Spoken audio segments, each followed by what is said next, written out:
Okay, I am winging it. This is my first time on a live. We'll see how it goes.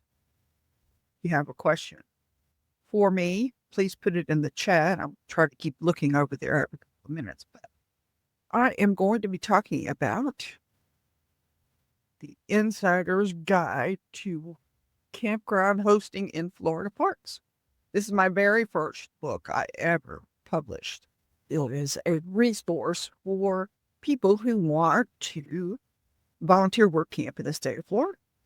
Yes, it's a very popular state during the winter months because our weather is considered temperate, but you have a better shot of getting those glamorous winter spots in Florida state parks, national parks, wildlife refuges, etc., etc.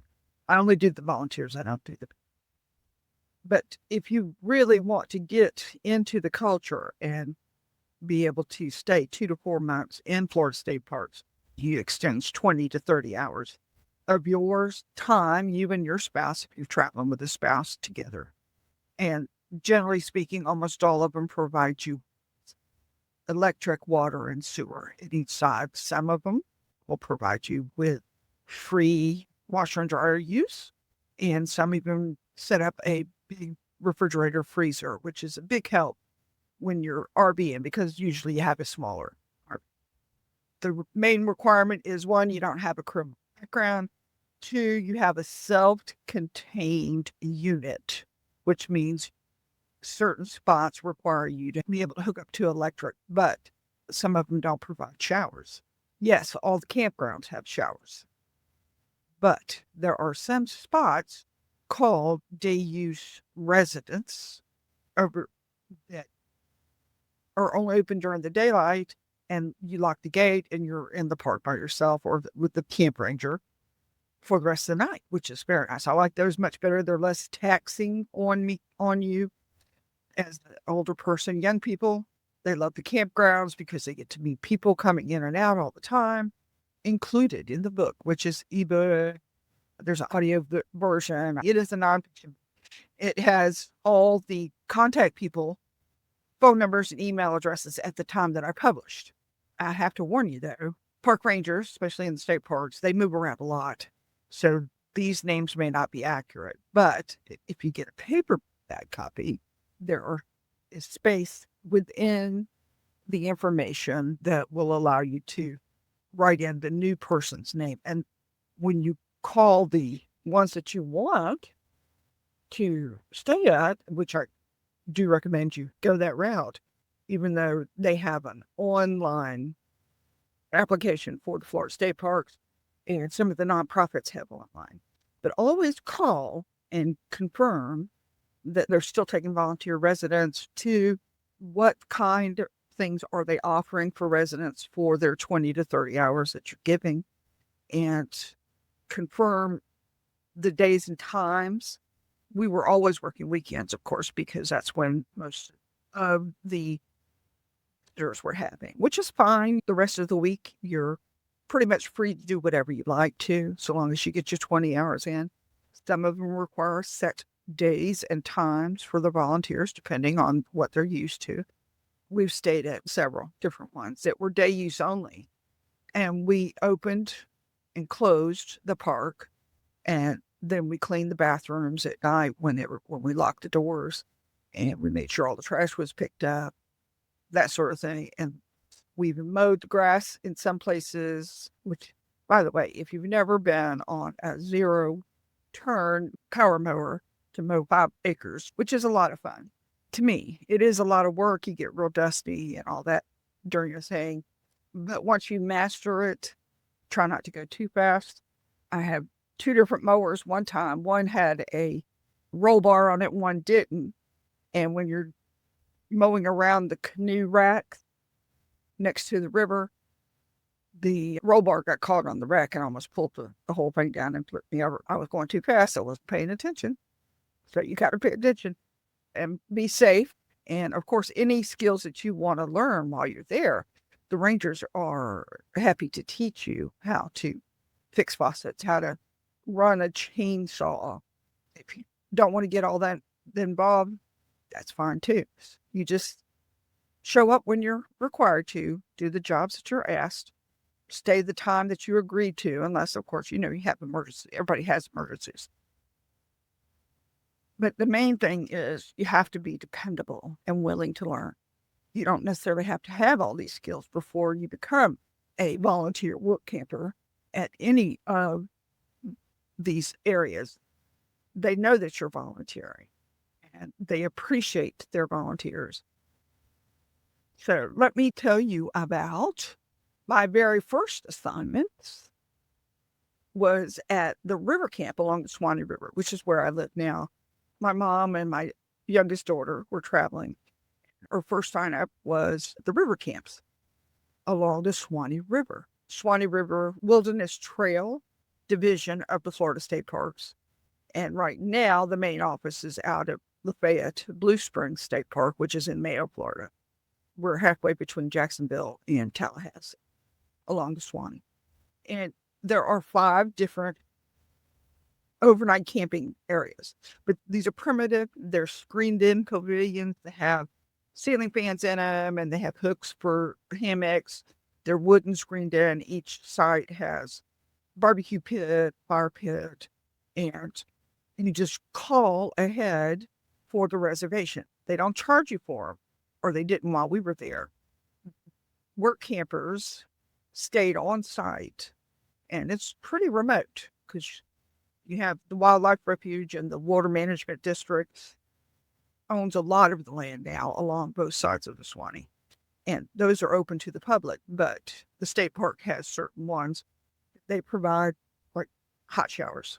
We have our portable bathroom units at each of the river camps. Some are permanent, most of them are because the water rises and you can't stay at camp. So anyway, we were given an excellent spot. It was an old Boy Scout camp that got donated to the state. And canoers and kayakers would come off the river, come up to the camp and stay overnight. Generally, they only stayed a night. Some of them were catered. They had these outfitters that would come in and set up their camp for them and get their food and their firewood and all that. They'd get that all set up in the afternoon. So when the people came at night, they were already ready. We just had to go and check everybody in.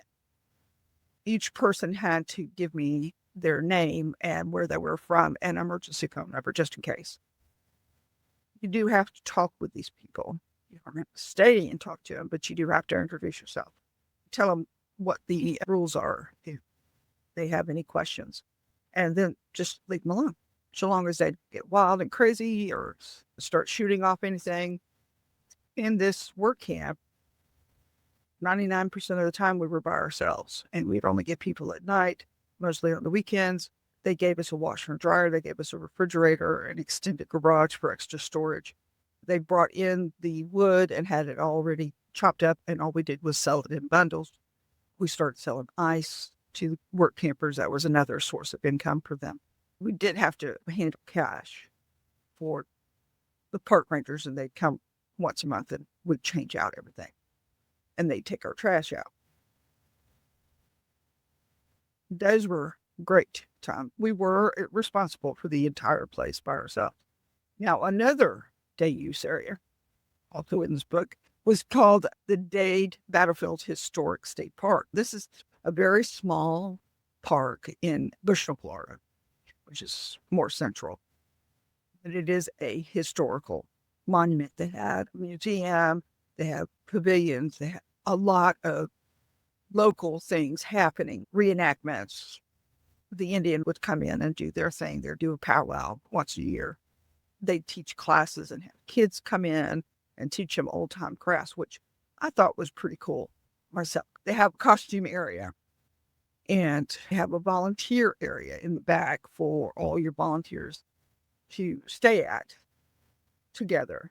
And the park ranger would take turns opening and closing. That's the year I learned how to paint a house. They had a new manager coming in. My mom and I were just brought in extra. There wasn't anything going on that first month we were there. So we were assigned to paint the manager's house. And They got us all paint and they showed us how to use them. And then every day for about 3 or 4 hours, we'd go and paint. And that would be what we did. And then after that, when it got closer to September, October, when things started happening, they had their classes, we were invited to dress up and pioneer get-ups and teach the kids or whoever different skills such as how to make corn husk dolls and how to make the pine needle baskets and that sort of thing. They would teach us the skills, and then we'd show the kids how to do that. Funny enough, that was the only time I was ever sick during that time because the kids, there were so many kids coming from the local elementary school. And of course, kids share their germs.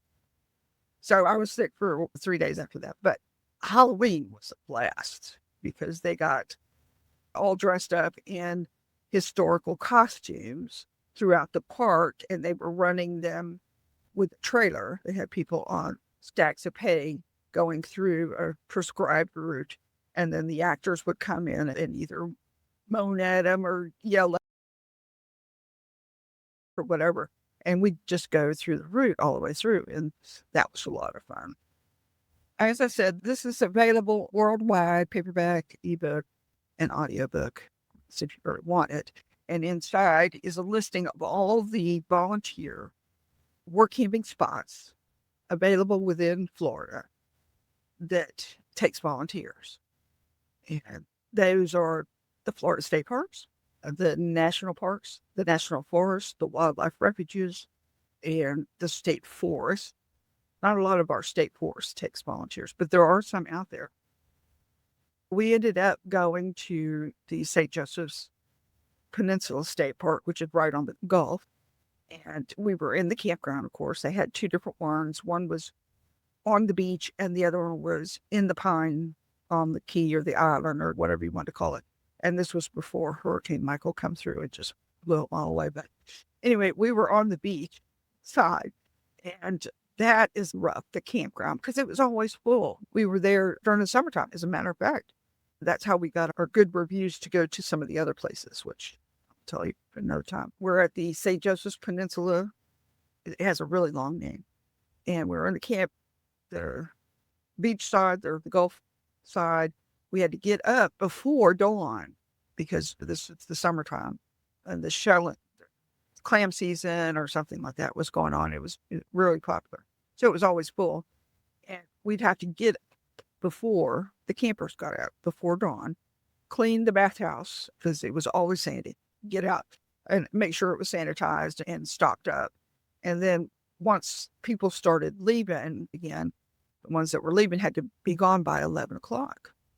And theoretically, we had 2 hours, 3 hours to get all the emptying out campsites cleaned up from. People are messy. They are totally messy. They throw their cigarette butts in the fire pit and food and cans and all this other stuff. And we had to clean all that stuff up, blow off the campsite so that they looked nice. The hardest part was that the park rangers would allow people to come in before we were done until we released the site because we weren't going fast enough. But anyway, so we had a listing each morning of the campsites that had to be cleaned. We couldn't do it until they left. If they left, then we only had 2 hours, maybe 3 hours to get everything done. And we were responsible for the entire campground on that side. And there was like 30 or 40 campsites that we were responsible for 3 days a week. The other campground host was 3 days a week. And then we'd alternate the fourth day. That's what we worked out. So we were responsible for all of the entire time. So that's 36 hours in a row. Camper questions, keeping the bathrooms stocked, keeping the sand out of the bathrooms as much as you could. The manager of the park wanted us to start digging out the boardwalk going down to the beach area. They had storms come in and nobody had done anything throughout the spring. So we were trying to do it during the summer. And the fun time you really can do it is after 3 or 4 o'clock in the afternoon when the sun got lower down. So it wasn't quite so bad. And so those are the kinds of things that you need to be aware of. Yes, it's hard work. It's a lot of grunt work. But on our 3 days off, we got to spend time at the beach. We got time to exploring the town that was next to it. Of course, buy our groceries and all that, because you don't want to purchase your stuff within the park. It's very retail. My first live, I want to thank everybody who has joined me, and I appreciate you checking me out. And again, if you ever want to learn more about what is available in the state of Florida as a volunteer work camper, please, and I appreciate it. And I will see everybody the next time. Thank you very much.